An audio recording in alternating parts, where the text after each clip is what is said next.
Ia le li nei vai ngole. A fiafi fatalo fa te o le suafa manu malo. Suafa lo to lo tele lo tato o le o Yesu Kiriso. Suafa ye le manu malo. Suafa ye le ola. Suafa sili suafa uma. Fatalo fa to nei vai ngole a fiafi. Ina o moni tato po kalame to ile lo to le penga. Ia le li. Ya i la to sa a fatau lima nei po kalame ya ono lo tuatongia mai inisio po kalame o lo fea ngai mai la anga ya tu ia te tai ole tutu lo tole penga e muli atu na au fainga alu e ngai tua ia le la o mo nei te mi e mo ai foi se fa soa i mastato ia i le fe au le atu nei vai nga ole afiafi tato ia i le winga ole upu tutu ili lo loto le upenga. Hallelujah, praise God. O leo ui ile mata upule fitu o le tusia. O mata upule fitu o le tusi le a Ioani. O mata mali fai upule a fai pues fufa ia po fese me a ngatai ia. Lau fai tau whea wawa ia tuam fai atu istala. Ile mata upu one tu ile lo loto le pena. Mana i pēta tu wo ile mena e whalongo ile upu le tu ile lo loto le pena. Hallelujah, praise God.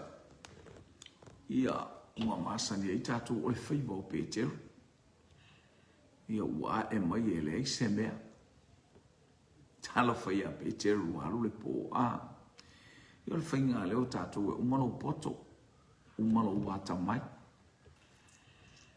Ia, na langolango ia mai o le mea wafa ua, na le mafo le upenga i lungo, walu alu sami olo i lungo, amu olo i lungo, mo meo vau fa i o le some seaweeds. Ia sa wele o le upenga i ua matana manongi mai le upenga i meo le sami ia, ia i whaina i lango whika a ia. Hallelujah.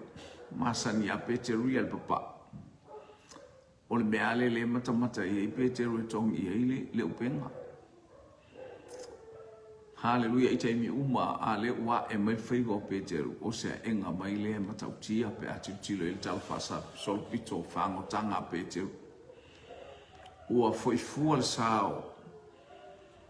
E peo whai Peteru, ufa le whai tamis whai salafa ie le whaingo fie le mea.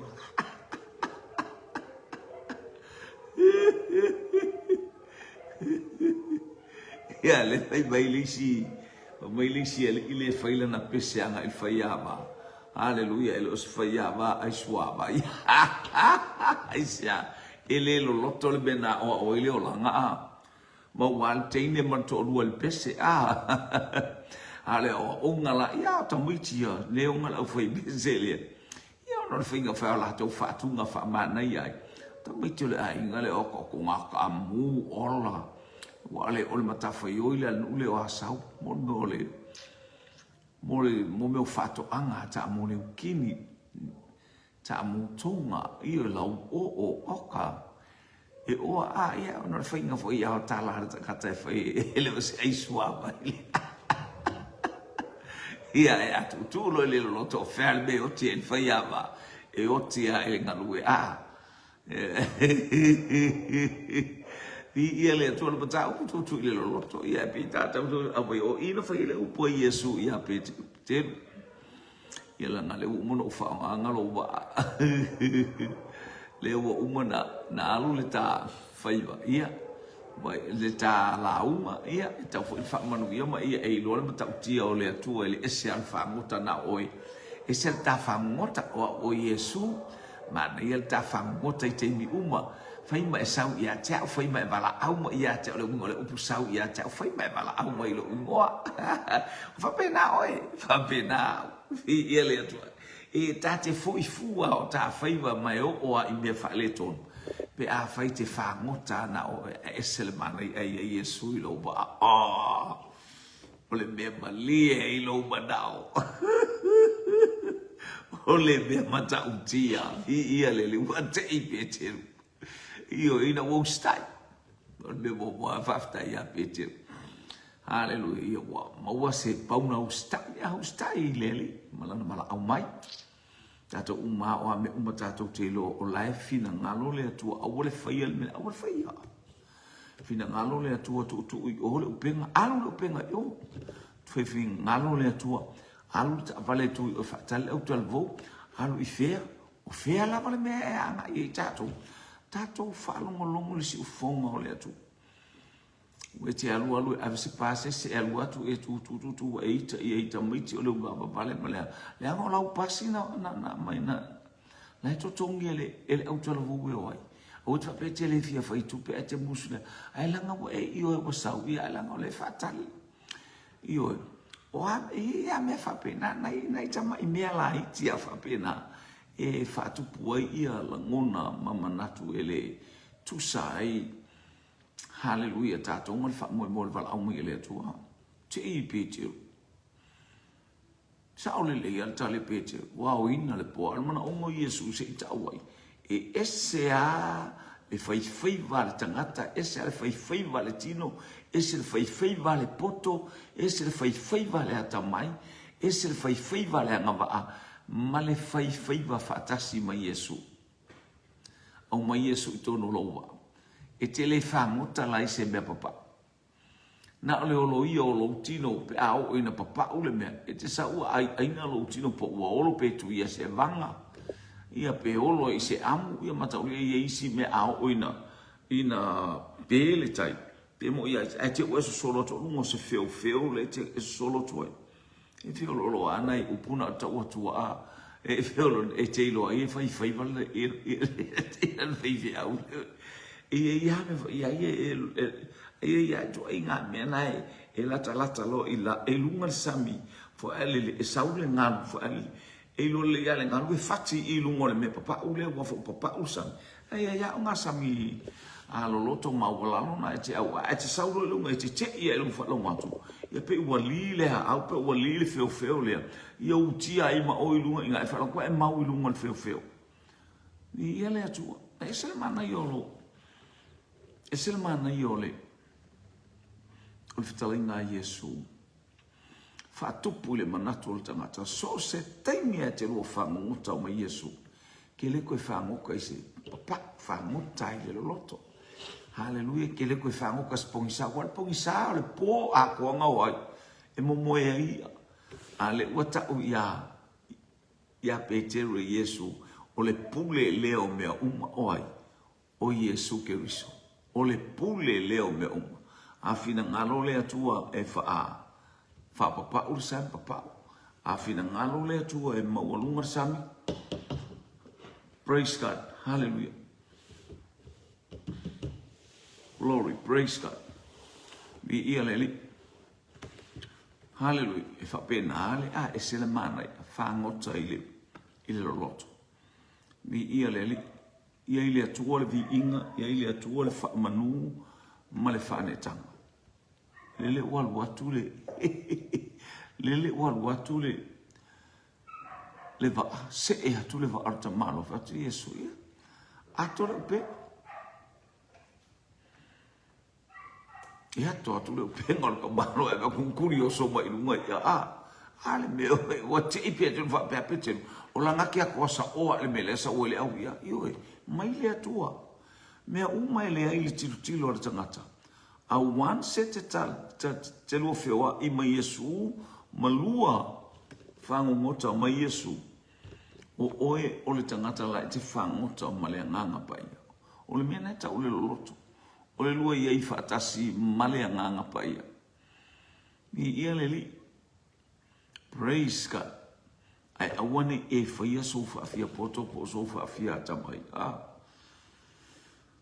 le o le fi auna le nei le fia moli pe o se atana no mo ai no fa lo mo il mele ta o le loto le il po kalame ale fa fi au le ia ngolo hanga ia tu nei tu a mo lingo le ainga vi le anga le fo ile tu te mai stai no iluma le fa nga malanga fa fi au nga ia tu awa ia tali manu ia mai pi ele praise God ia ele na ele ta vulanza for tu e fa ile le polkala me o tilo la e sel mafofo la ta talo fa tua la ta talo I tonu lo no potu mo ta ule ngosion to lo te ua io ya sa wa ia fa no polkala me ia pe ole o mau tonu fo is fa tua ia le ia tu le lo to le pe ole fi aule te mo le atu le va tu mo ta pe fitu tu se ioane hallelujah wo o ile aso ile o fai pula e mata o pe fitu o fai pe sulfa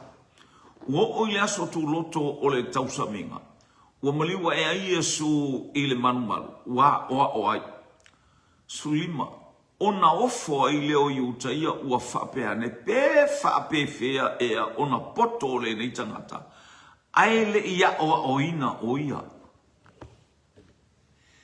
e fape fea ona poto le nei tangata ai le ia o ina o ia o le tala no wa fa le mele fa ia o le ia ti ngala ba ona le aini me ba ai ba ele tas taimi o Yesu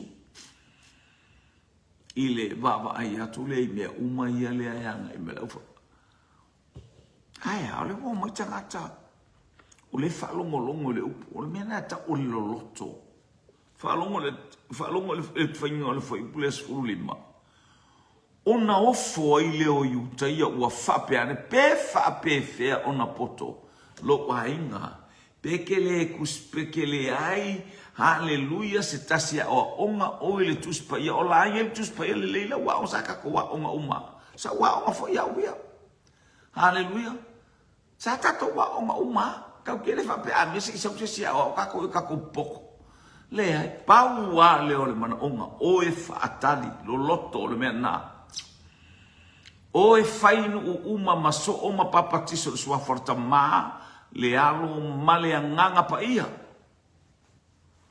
amene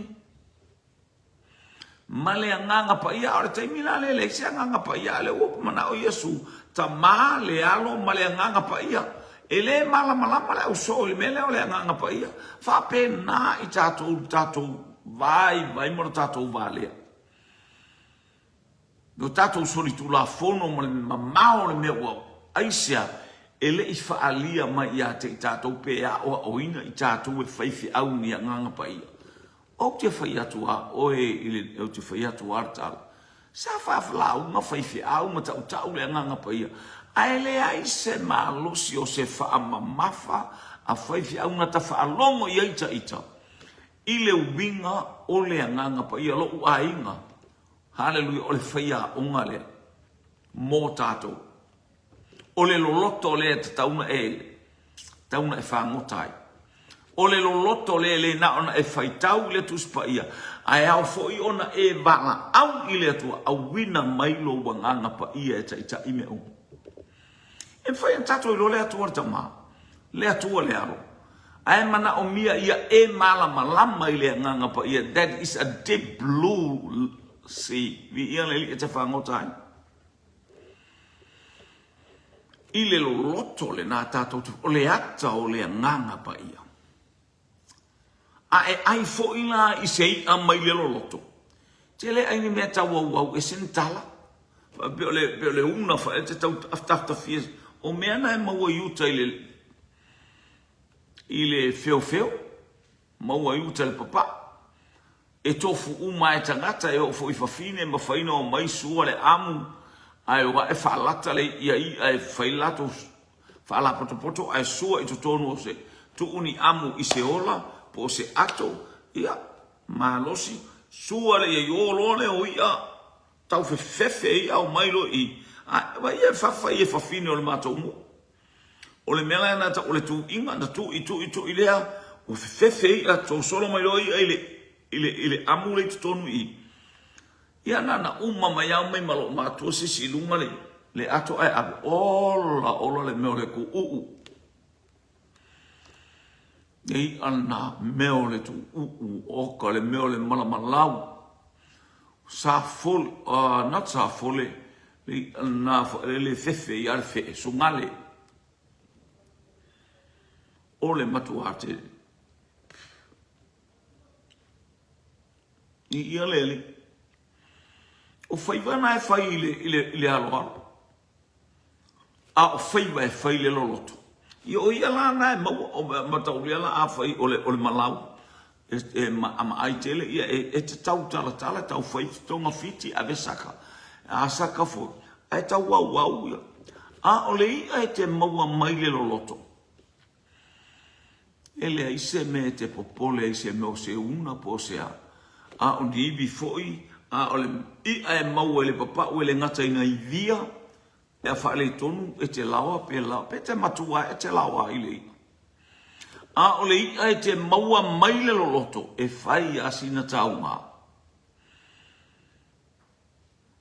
e te tangotu a whai o ngā ia haleluia e wa i atu ele e te iloa umai vi la popo o wa e la popo ai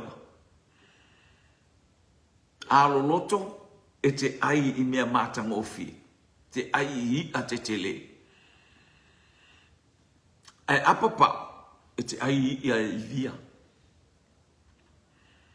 E whaasai tam. Aole ai tau te I whaipangalang ai ele I angalang ai via. Ioi. Nā le a ai ale o mai tau maiti. E o ai lo tango a wau e se e ai ale I via. E ai a tama I via o I ana. Tō ule o penga I le loloto. O le au lea. O le astu loto la usau Yesu, haleluia. I le malu a o whaalongo le taru hofo. A o le whaalongo so I le whaitau nā atonu o atua estei. E whaapea, e le mawhaina whaapea se a oa onga se isi. O le au tusi upu ma le au farisaio. Ioi, o le au waenga ia satu kai o ma o sto ele fa pesta ai fa auta foi na lato foi en tala a wa foi pe e mama ai fa longo ele tala le ma foi basulima ona o foi le o yuta ia o fa pe ane pe fa pe fe ona potole nei tangata ai le ia o oina o le waenga ia o ia onga o le waenga ia pasi mai theological college I mai a onga kuspa ia. A onga whai poko mai a wali ia. A o lewa whai tala o atu ia I. Ioi, o la tau te iloa. A o leisi me masane le a wali ia. E no fotuli I tangata. Praise God, hallelujah. E no fotuli tangata I o. E o e tai mai pe o e au mai ini. I ia lele. O e tau mawhai e tau e lama Yesu. A watu e matu atu wia o lato loto e matu a mafatia. I lato wa aba aima I aile. Ia Yesu e tau te la sa oma ia ai a wale watu mo lato ofu whaafaife au. E matu a tau te la sa oma. O tau tangata pepelo. O tau o tangata fia whai mea. Whapena tau no mai. Mai le sa le tala lungi o le tatou tau mai. Pe whape fe ona poto le nei tangata. Ai le ia o ina o ia. E whape na fo I tala na whai a Peteru a o toso atu Peteru mai Ioane il taimi o le anganga pa ia. Ma ila le whatu I tutu I le loloto. O le maftanga ma le anganga pa ia. O le tangata e whaawoa I ma le anganga pa ia. E le nana e tau tala I le anganga pa ia. A ia e lo o mea uma lea au mai lo sa ma au mai lau tau tala. E le aise mea o mea au mai e le anganga e te tau tala ai. Ina ia vi ia le atua oana I vi ia oe. Halo vai e whamata sole. Oka se poko sole ka maroa. Ora mea ke foi e lea o ina. Aisia. Laile lo loto. O lai mafuta ma le anganga pa I. O lai au mai le fe au mai le atua e momori. E whapena I tātou. E aon tātou whango ngota I le loloto. Tātou soso atu loa vaila I tala le au. Hewa I tala tangata. E wako a whalongo ia la kou I upu whape. Mani tala whape a. Le mangai o le tichinga. Ma nei o le momolinga. Ma nei o le avenga o le fe aua le atua. So le ua makwhalongo. Ona ofo I le o iutaia. Ua whape ane. Pe whape fea e ona poto o le nei tangata. Ai le ia o ina o ia lono wingai lo mai tangata ia tangata o onga le au forsei o le au tusi upo tangata ia e pe faini na me fa unga a ia pe tato tilo ia ai e faini fa unga o tangata ia mata ia ile. Hallelujah. Praise God. Aya tamale fa ua le magai fa ua mo mia le fa unga mai le lang ele fa ua fa unga ia fai fa unga la o fa unga io fa unga fai tangata. Hallelujah. O elisi le na na mai elisi tangata alu momoria ma nei ale fa unga mai le ngata ta noa ya le ta o tu spa ia io e aya ta tano ile nganga pa ia fa mangalo ita le tangata ngasal fa mangalo lo ta vai. Hallelujah. Fa mawalalo masala molo ta loto a o mafuta male atua ile taimi male taimi mala au le nganga pa ia ina i au mailo na nganga e tautu alua. Hallelujah. Ma ita o lo faia ngaluenga io e fia falo molongo tangata sole maofa tangata ale upule apetero anu eseia na ia tea wa owilo nei o a ule tangata masala.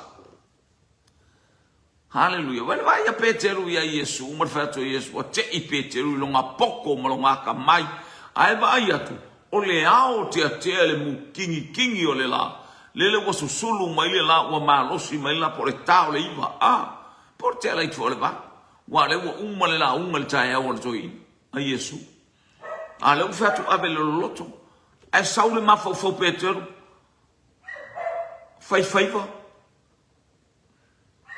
male fai kau kuspa ia fai va mar fai au o aya ko inga me ale kala fi ngai fa pe e fa tonu mai el fai au me fai e lo el fai au se me ka un ave ile le openga. Hallelujah. Na wa tangata mai se o i kali laia a to o i lo le matangi mai le tu le matangi mai fe le matangi anga mai kapana umiti peria o fea basa ile fanua o ken sareta o ai tu ainga ai ese lai lungor sam o te loa le lei tu ainga matangi o te loa le lei tu ainga awia e tele ile o ngā sami ma le o ngā sami ana te ilo aya sorry praise God ale o fama Yesu e abel oi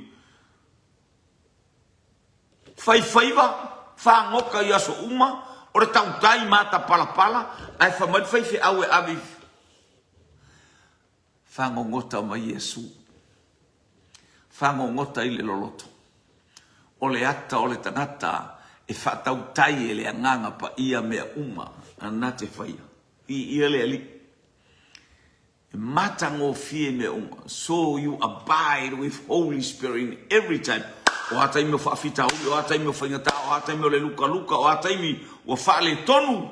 Hallelujah, le ainga, tonu la ngā ruenga, e maise la ngā ruenga le atua. E whaatonu fo laulanga e lo loto le mena e te anganga pa ia. Nana e whaapea anganga pa ia, whesoa ni mai. Ua pisa le fono, alofa mai, I lau whanau. Awana I ulangia I mātou en tangata whapeano le kalesia, fesili tangata, o ai tangata e whamoi o fiu, ia o ula whaleni, o aniwa saufoi, ia o le awaenga na nai ai lale iai ma le ulutula le o tito, ia lale saufai ai foi, o matamalo tau malosi, mo o le faila utusia io e fesili fa penga o inga ka o le pisa o inga ka mako kua o ia se eselma na yo tau fio fingo le menga mai le atua a pisa ka kala ka ke ia pisa se o loku ala ye fiu sole o le fesili na o fe ia se yo fiu o le ke vai le kala le wa ko fe ka o ko e fiu e le lo fa kulanga se mea ai sia papa wale fa autama ali ala iula Papa wal fa'autanga. Iyo. Ai ave vesi o le ale tu inga tu langa alai no fo ile nganga pa iyo le tu. Iyo. Iyo la e tau mo fai tu ia. Si o tata wainga, ia. Tau fa tu atala le lei fa to file mu ai sa lai fa ngota ile loto tato polo kalamel nei fa bitu tu ile loto. Ua ofo tangata ia le ngai loto le mea lai fetala ia Yesu. Le anga o le atua lai fetala ia. E pongi sa ia te ilato. Pau le me lato te vai. Ele ia onga na tangata lea. Tu e fa fonga mai se koe fai ama. Pe fa pe fe ona poto le nei tangata. Ai le ia o auina o ia. Fai ia kangaka. Lono wingo o tangata ia. O tangata ata ma mai a tangata ia lea e a bea fe au e abe. Ne whaalongolonga, ele ngata fo i lea. Matau le ole ala le na saua i niko temo ia Yesu le po. Ua le mawhaina nofo niko temo. Ua le mawhai ua matua le ai se file mui lona loto. O lana fesili ai fia sawa taua ina fesili. Ona malie le lona loto. Tole, lale ua fo i atu ta malo e lo loto le mea Elo loto le mela le whangota i te manoa. E o sauni atu i uta i e pu e Yesu e mai e. Ai wha mai e o tātou tū la whono wa o niko temu e le whono a Santerini. So le na o ia na malamalau wa mea lai whai e le whono a Santerini ali. Wha mai ia le uoso le poto male ata mai o niko temu. E whetau i tātou whaia o lea mea o le whaamasino o le tātou o mai o le tangata pu e mai wha e sau ai le isu e sueina le tātou tū lafo. Hauso, oi, wa e au ai whoima, wa e kamakali lai ai whoima oi. Iyo, e leilo, o whangota ambu, le wa matana, na toso le pāta māloa ili atu le whai, e lore kama ia kule le moa iuka, le kuli e ai lungole, i lungole feo. A o atule te o ngā ngele po kai pei ole. E ele si atule la po ana e lo tango e tauane. Ali i te au a tele le tule i o. Haleluia ia o toi whalea lupo. Io e ole o atuli a. Tamanga ole a e ale ta ole atule la po ale na sole. Pe o tau papa ai se fai. Pe o tau papa ai se fai sa moa fo i ale le a i atule ngā. I ale ali. E sele mana, sole o atu tangata le a onga. Ia sa warka kai le a onga le a i tātou vai le tino. A o i tātou tangata o le nganga. Haleluia, e ao ona tātou sa ili atu i le nganga pa ia. E ao tātou whaamaro losi i le nganga pa ia. E ao tātou tatalo i le nganga pa ia. Tātou whaapeane ia tātou talong a fio mai taitai. Sau mai le mana o le toto le ta ma moe. Ye ni nganga fasala le fanua ma le ainga ma le farta lepe. Ai fio mai lo nganga matau le al mena sa o le angelu. Haleluia le ato le nganga pa ia wa awina ma ia. Haleluia ia tani elu sa mai ele fi au le angelu. Iona pole fi nginga tuai. Tuai na o mai le angelu o ngole pungi kia ia nganga le sau lo fale. Sau lo fanua taimi uma ele fa pe wa uma sau pea po uma maso uma pe mana ele taiao sau tato wainga ile mana o le toto le tama imamo le te fangota le loto. You are in a deep blue sea olo e fangota ai ile loto fale nganga. That is in spiritual. Hallelujah. Olo e langona le mafana olo e langona le lelei, olo e langona le saoloto, olo e langona le file mu, ma le pai mai o le whaau unga le atua e te malosi ai. O te malosi ai, ta te malolosi ai, langa laia ta ua le nganga pa ia, o le loloto le nao mea le atua.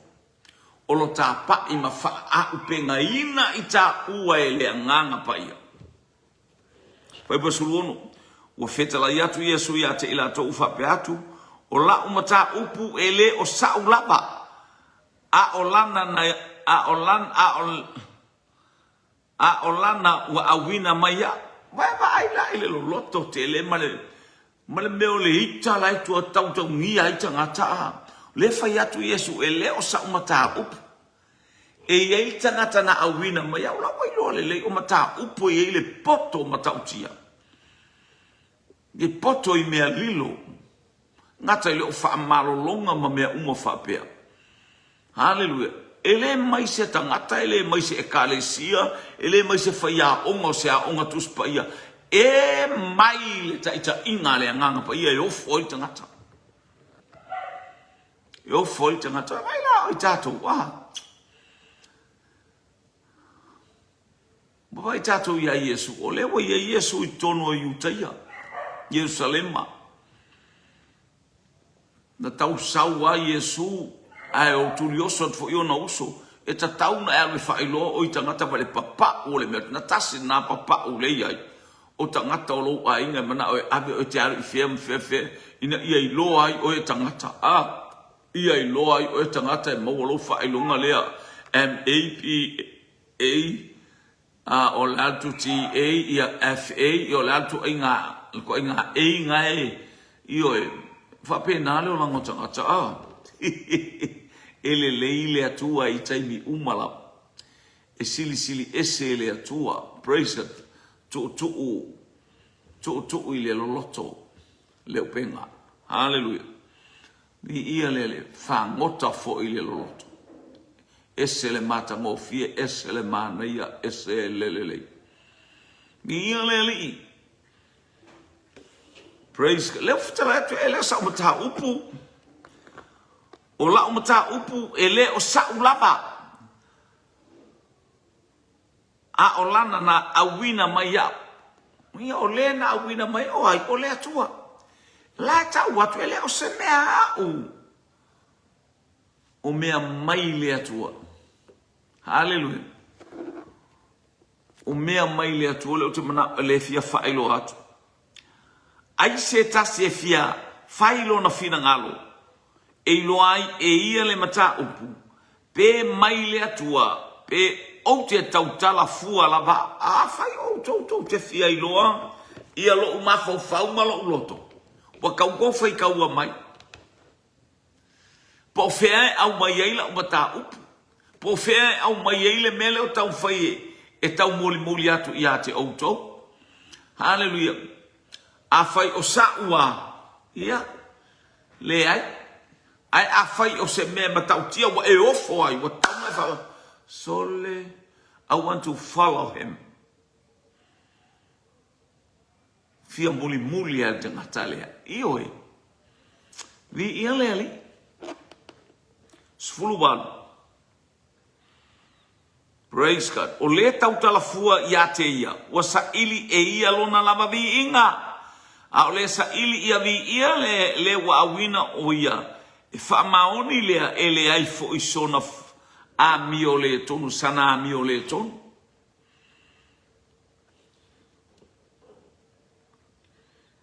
O le tau talafua I a te ia, kau kalafua lona winga, speak without Holy Spirit.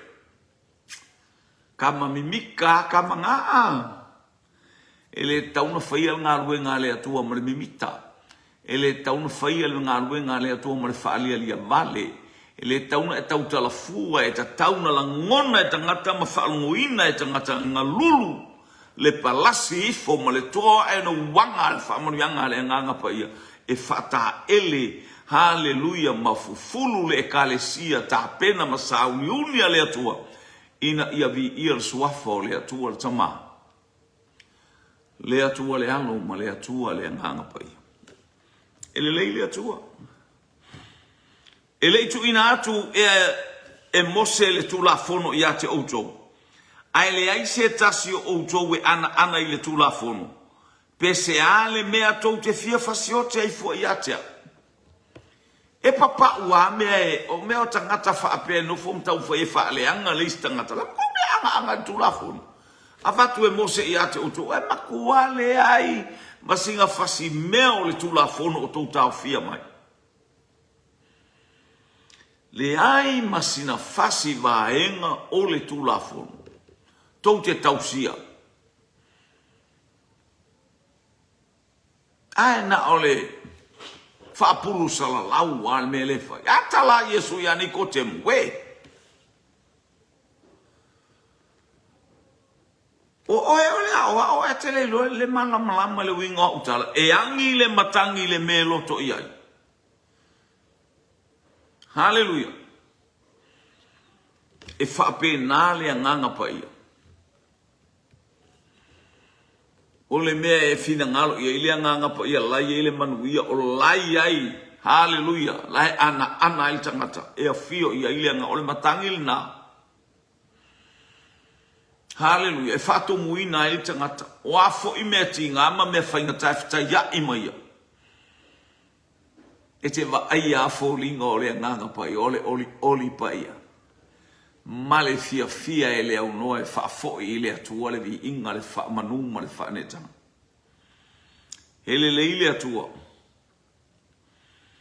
To te le tangata e tau tala fuana o ia.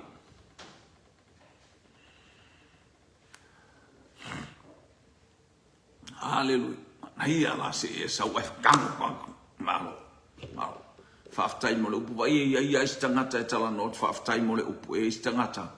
Te loa istangata fo ia e pe ia maualunga atu atu e pe popoto atu e nanfa me malomo le upu aia o le matua whai pona i lau lau. O le matua whai manatua i ate oe. O le matua whai upu lawa i ate oe. I ia leli. Hallelujah. Tu'u i le loloto le upenga. Tu'u i le loloto le upenga. I ia lele. O le poloka lamena o ne ia fia fia tu i le lolo. Tolono winga, hallelujah, o le fia au moli amo o e wa le fia au le wasa uma Yesu le te ia i tangata Le anga o le anganga pa ia. O ia le na te au ia mafutala noa i le anganga pa ia. Ina ia mawhai o na o i le taimi e landa i le anganga pa ia ma au wina mai i le anganga pa ia ma tu wina mai ai o le suafa foi o Yesu Keriso. Na au wina mai ai e lona ta maa i lona ingole anganga pa ia a vatu ilo ingo le pule a oe fai te tu wina ia te oe le pule male mana the power and authority. Hallelujah. E mai a Yesu i ia leli whamanu ia le loto. Hallelujah. I so o staimi e la unga i Yesu le tala ia tangata ua le tala lona winga o ia tangata. E fia o ai tau lo staimi leu fai ele la unga le leo fai ele po kalame fa sa tau fe tuli mai e tuli mai le la unga po Yesu le la unga afa uofo ua mau ona o lato loto. Hallelujah.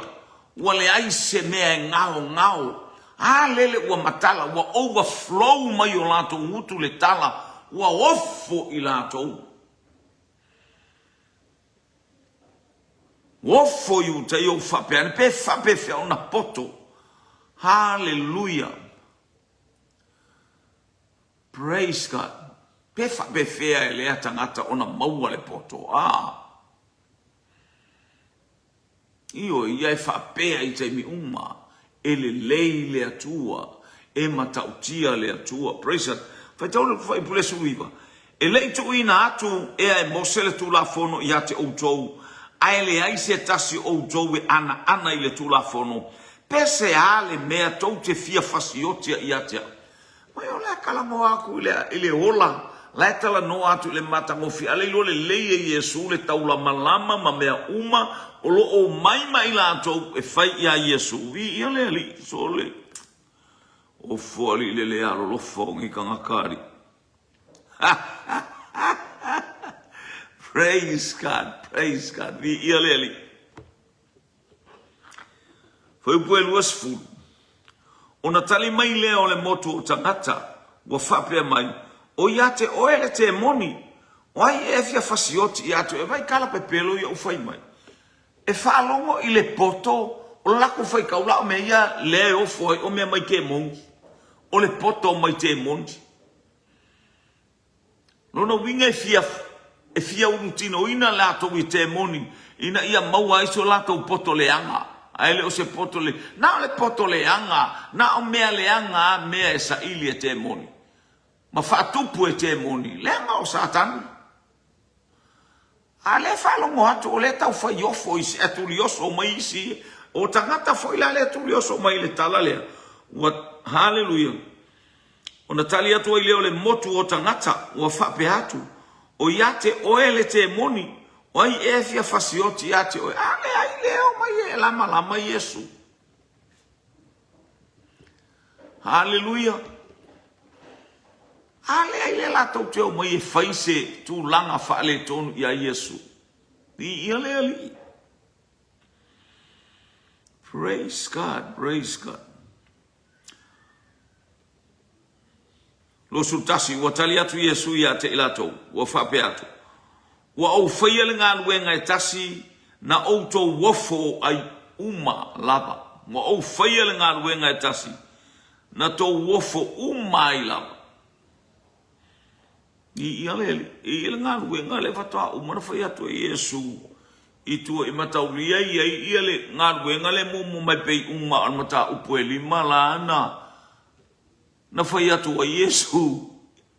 Whai atu il tangata lea. Abelo moenga ma e alu pe awha eke e leise si avea oi. Kulo e lunga e alu. Ia lea tua. Na whaina i mea uma e o fo elenga e punga o lunga. Hallelujah o le vai. Pe a saule angelu. Ia lea o le ato o le preaching o le ato o le launga ino o le upu o le atua. O le vai lea e nga epu. O le vai lea o le upo le atua. Sawi o tatou loto e nga epu o tatou loto. Hallelujah. O amena e tau mwhai e nana. O amena e tau mwhai awar ta ua. Nale walanga ato a mai e le upo le atua. E o fo i la utama le sau ta oto. Tolu valu tau sanga.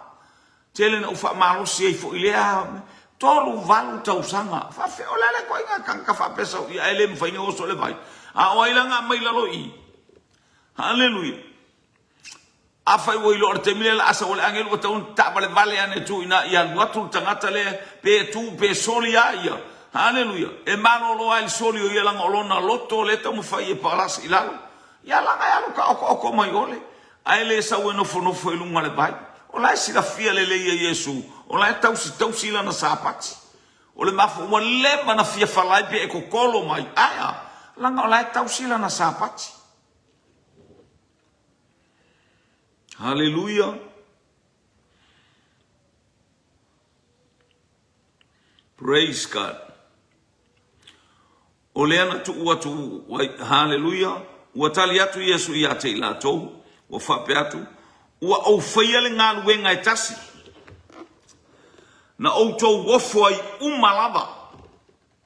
Amene. Na au whaia le ngā luenga e tasi na autou wofo ai umalava. Ngā luenga la lea. Lea te le ngata ina whamaro lo e Yesu le pili le tangata lea i lunga o le bai tolus furu walu tau sanga o mai ka oko ai i oi mumarkaka hallelujah e tau mawhai e ola e lakules ka ngaka e ave ia ar tangata e saumalona lo to whailoa ma le ngata i le ola tau sialan sapati hallelujah. Fai mai Kolose lon ta upe lua lon fai upe sfulu ono. Fai ate uto awan isa ili atu se tasi ate uto i mena o tau sa minga. O mea ai o a mea umawhapena atoa masapati. O mea umana o ata na o mea atali. Ue whaalongola sapaki o le aka o mea atali. Ia e mala malamai. Hallelujah. Se itato watu e fai mai o Yesu. Ia uto whaamasino maloko uloa e au ko ke whaamasino le mauki ngoa. So stangata e whaamasino na te whaamasino ina se mea ilo na mautinoa ai awa e ke alupongi sai kala leska ngaka pole menga e maua mai lesi pole menga e a onga mai e ake ai nga e saulo e whaapuru saralau aku ala e sau tangata ma se mea alo go sultasi hallelujah. Puma Yesu watali atu Yesu ia te ila tau whape atu. Ua au whaia le ngā luenga e tasi na auto wofo ai umalama. Leo ko umai mai ku mai. Ele ai se o ko ele I lore me ngo fai. No fa ku ka kale ulo tango. Amolo sa tau o amolo lo moenga. Ka ai fa le mai lo fa ku wa ku. Ia wala. Alo to fale. Sa patile la to efficiently tangata I sa pat. La mo sa we fa penga o. Hallelujah fa tau ta upeli mon tu sia. De tu silia. Ayuane. Te malama. Matala na fai ia po ai tangata na. Ia le wo atu fai upule lo sulua. O lea na tu watu wa ye mose le peritome ia te auto. Hello? O lea na tu watu wa ye mose le peritome ia te auto. Ma kaulia le peritome le au mai le kaimi o le kula fongo. O le peritome ngā o le taimi o Abraham. Ai a faina leu a batu e mose ma a batu ia I le taimi na mai le tula fongo fatu e ma mose peritome tangata uma. Hallelujah. Praise God. O mose na batua ia te ilato ai se alanga o le peritome na a mata mai a Abraham. O mose o le atali o le atali o le atali o Abraham. Ia le ali. O le atali o Abraham isa ako le atali o isa ako Yakopo le atali o Yakopo ia. Hallelujah. Le tamale o Levi. Levi le na whanaua ia le tamale o Merali. E ona lo na atali ilea ko ato. E ona lo na atali ilea o Yoramo. Le sa wei mose. Hello? I saula mose e o mai le nu mai e matau le termina le e se tu la fono. Fato a maua mai ale mea ta ua o le tu la fono I le maunga o Sinai. Ina ua sau mose ma le nu. Fai mai le atua e le luas fulu le e soto. Na? Le a mai e tu la fono na es fulu I a mose. Tau si ele nu. Ele o wa ai o mai ma se perito menga. Aya, wa au mai e mose I to tonu langa o le mea iailo na winga ma tautia mo na winga fa le nganga o le perito menga. Ona o le watu wa e mose le perito menga ia te outou. Ele ona ua mafua ia mose a o le tama. Ele o mose na mafua ai ona abatu le perito menga I tono o tula fono. Ai mai le atua le tama. Tu iai langa iai lona le fe au tau o le fe au onga o le tala lele. Ni ia lele. O le sapati foi tou te wha perito me ai tangata. Ia lele o whatua I loa. A o le sapaki. E whai ai ako fe au. A le tau mai awana I whai ni ngā ruenga. A o le sapaki. E ko ke whai ai le perito menga. Vaina a mai lona ia lele le perito menga. Ua whai le sapati. Hallelujah. Ma ie e la tau te soli sapati. Le mele fatua Yesu. O tangata soli sapati. O tau uma tangata e tau tala mai. Na o tau perito me uma I sapati. Hello? O whaaleanga ai la arpo kalame le atua. Ma le tu la fono le atua. Ele whaaleanga ai tasilanga o mea mai le atua. O mea pa ia le atua. O le whaamamaina. O le perito menga, o le whaamamaina. Ele o toe tauala I ta el tutino leiai. A o le tu lilo whaaleanganga o le perito meina o tatou loto. Ni ia le li. O le whaamamaina o tatou loto. So se mea e mama e sa ua uma o na perito me lo loto. Wa umana ta ina lo loto I le toto le tamai mamoe. Hallelujah, praise God. Mi ia lele. Ele leile atua. I taimi uma. Praise God. Ia fa pea mai loa leo le fai upu lea e lo sultolu. Pe a fai e perito meina sa te tangata I le sapati. Ne isolia le tu la fono a mose. Ne isolia le tu la fono mo se pese ale mea tau te ita mai ai I a te au a wā o whaamaloina le tino atoa le tangata le sapati. Le ale e senga o lau wa ai i le perito menga le tau te whaia i le sapati. Haleluia. Ma le mea na o whaia i le sapati. O le mea na o whaia i le sapati. Whaaola, whaamalolo le tangata manua ma le tangata whiaola. Ma le o kwale anga o wale le anga o tato loto i mea e whaia i tangata. Awale le anga o tato loto tato wa atu esele manuia o le whaingo le ngā ruenga ai. Whapena isi. E wawa e atu loe ese a le fomo o le whaingo le ngā ruenga le isi tangata esele manaia o tapena penanga le isi tangata oka.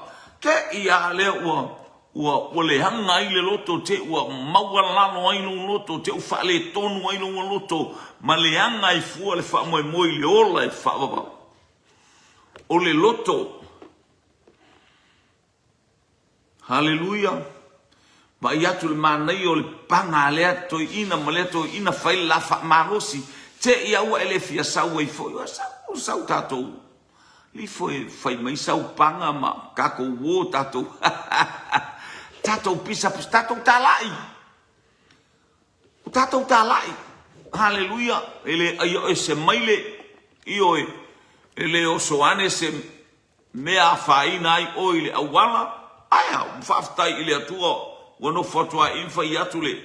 Whasoa ma le tala inga, pau le talo, i anga le lei le atua, ma ia whaamanuia atu le anga i atu o lana sa mali ili atafa ma le itu, ma ia whauina o tatou loto, ia fio tu mawai le sa mali le atua, e whaamanuia i ata i tatou vi, ia le ali. Ia la ko ingo mai fua ia kia uingo o whaamanolo, ale ma ili sa pati. Ale sa fai e fai tau perito menga e fai ko fa mamanga ka ngaka ile aso ile perito menga le mota ma ale fai o tau le perito menga mota miti e fai le aso sa ele fai ale perito menga i seisi aso mai la mai le tula fono mo se fai le aso sa le perito menga ai sa ina ia taua tuai ia te oe haleluia ia e fa masino ma le ton fa lo vai pule lo so mar fa o tala tuai. Awale so ona whaamasino. A ia whaamasino i le whaamasino ngā tonu. Whaamasino malo i loa. Awe ke so ngā aru. Awe te so ona whaia se tala. Aya, ai whaalongolongo i le nganga feta lai mai o le atua. Ina ia whaamanuia i ate i tātou. Ia sātou e whaiperito me ngā ale au farsaio mal au tusi upu ai lava ila ko lo ngafa le au salevi o ai lava ngafa mal perito menga e fai le aso sa haleluia e fai le aso sa o lea male mena o mai e mo se fai e fai le aso sa o lea la le ise popole po se pe fai o le tou te fai o le ngarwen fai maloto lo ale mena fai le atu o tu ile lo loto o le mana onga le o le fe au le nei fa tu ile lo loto le upenga ina ia i loa i o tou le mea le o feta lai mai ele atua. O fai mai mose o le mea mai le tama ele anganga pa ia mose fai tonu a ele asalanga ia ile pa ia ma le tāua o le mea le perito menga o le fesota inga. Hallelujah. O le fesota inga lea. Hallelujah. Praise God. Ale tama ma le tina. Hallelujah. Feusoi. E iai mea tutupu ai. E iai mea tutupu ai. O le atau Iesu Keriso na tutu i le taolo na itu o le lea. Whaamama le loto. Tafe mai ei le toto. O le toto o le whaamangalonga. Uma atu ai ma ai atu ua tafe mai le vai. Tā pena mo le whaaolatanga. O le ata o le whaaolatanga. Di ia le ali. O le ata o le perito menga na usau. O le whaamamahina o le tangata ato. E toto. E sauai le toto, sauai ma le vai. Vi ia le opolka lame le atua whamai au tau whaamasino. Toi whaafonga mai. Aua le so ona whaamasino. A ia whaamasino le whaamasinonga tonu. Vi ia le ke mauro se mea. So nga whaisesi. Aua e te aitele le meli te iwa e pua. O le winga le nā whaamasino tonu. Hallelujah. whaamasino ma le tonu, ai au te whaamasino i lo le malama ai alu le tala le stangata po lo so ngā alu le mete leiloa, a ia e loa le upo le toa ma ia tā malama ina ua tu i le loto le upenga, o lea, o lo tā whango ngota i le soani a le nganga pa ia te loa e leo se mea oe, e leo se mea au, e leo se mea stangata. It not belongs to someone else. It belongs to God. O mea le atua. Ia fo i le atua le vi inga. Loloto. O le ngā ruenga le nganga pa ia. A le aila le nganga pa ia. E te poto ma e ata mai maua lunga u whailunga. Ai ngata ia le whailunga na. Hallelujah. E te le o loloto i le itu lilo whaile nganga. E le loloto oe i le itu lilo whaile nganga. Oe o tangata poto e tau tangata poto maua u whailonga no le poto, but it's not from the Holy Spirit. Hallelujah. Toto ato wa inga e poto. E ata mamai. O mea lilo le malo le atua. O le whangota o le tangata i le loloto. Hallelujah. Ina ia whaamanuia mai le atua i ate oe. Whaamanuia mai i ate au. Whaamasino ma le tonu. Ai au e te whaamasino ma leiloa. Praise God. Mai Yesu whaamasino ma le tonu la tau o mai nei la tau te whaamasino mai a te ulu whaamalolo ingo le tangata i le aso sāpati. Ai tau te o le hale se se ngole o le whaamalolo ina o la tangata. Ma la tau perito me ina na ua whaile le polo kalame o le sotanga. Hallelujah i le toto. Malingi o le ata o le loto. Feso o tai o le nganga o le atua mo tatonga. That is pilikome. O le loto oe ma le loto le atua o feusua i whaatasi abide with Holy Spirit. O le tatou fusi ma le nganga pa ia. Manu malo mea umatatou te whaia ai tatou te le whaamasino sino ai. Vi ele li nei a fiafi. Whaamunuia le atua. Ia i le pa ia le atua i ato e tutu lima. Hallelujah. Tutu le upenga i le loto. Ole papea o le wo o mai e kukuri mai. Ia o le pokalame na nei a fiafi. Whamanu i atu le atua le aingo le whatotua. Ia tuputele lo loto mo le ola fiafia mo le oli. Ia i le manuia. Hallelujah. E fo i le vi inga i le atua poto mo le atua sisil ese. Le atua manu malo. Le atate manu malo. Ai tate no nofo ai pe i le lo loto. Ta au ai pele lo loto lea. Hallelujah. Pa mai e fua atu le fuanga o le whaunga. Fua ino le mai. Na tu wai ta malo eskielu. Hallelujah. Mana tama leo e wai tapu vai. Awane ingata i tapu vai le whaunga. Ta babali sa pa mai tu e fua. Tu e fua atu. Ua ngata i tuli vai. Awane ingata i tuli vai. Awane ingata i nā. Falu alu e solo e fua atu ua ngata i suru ngā titi. Hallelujah le loto le mo mie tuli. Ua loto ai ke savali ua fua savali e fai atu masole. Ua fai ma mai o te awai wale ma fai na savali aya wa fai lunga vai. Anu o ulima kui la lola ulu wa esel mele wanu wa ulele ile langi. Hallelujah. Tu ile loto. Ana le loto le vai. Ele sa meme ilunga o vai. Ele alu ilunga o vai. Ilunga o vai. Ilunga ulima a aulo a kofu ilalo le isu malenguku maka. Male ulu rale kofu aku ilalo. Ta ele ile lale leio le fa'au unga le atua. Le loto le na le tatou te fe ausi ai. Le tatou te fe le lei ai. Wa tatou fe le lei. Hallelujah. Aisha. Le wa le se vai savali. Hallelujah. Ia aya. Wa ave ilunga o tatou vai aya. Lale wa fai fo ili ngā ruenga le vai ia. Seifa malosi ma seifa ngota ile loto nei vai. Hallelujah. Angai o tai la vesti ni fangu. Hallelujah. Petu ia e se pine po se bea maai. Aya lale o swingi lunga tatu vai. Lale wa au trata. Lale wa au. Hallelujah. Praise God. toto ile loloto. Whamanuia le tu el nei fiafi. Ia sugeriso wawa mai tato ele luna nganga pa ia. Hallelujah. Ine yo tato ia I whamanuia ngā le tua. Whamanuia mai oe tamai nei po. Anga leile ai ngore whatua tu elunga upenga te whailangi matono nei e ka le sia mai pero sepa e o atu I tiperia. Ia ele whamanuia ngā laua fio. Fo ile vi inga ia te oe whatau waa ia te imatou ona o Yesu. Amen, amen, amen. To God be the glory forever and ever. Amen, amen. Manuia le afiafi ona o Yesu.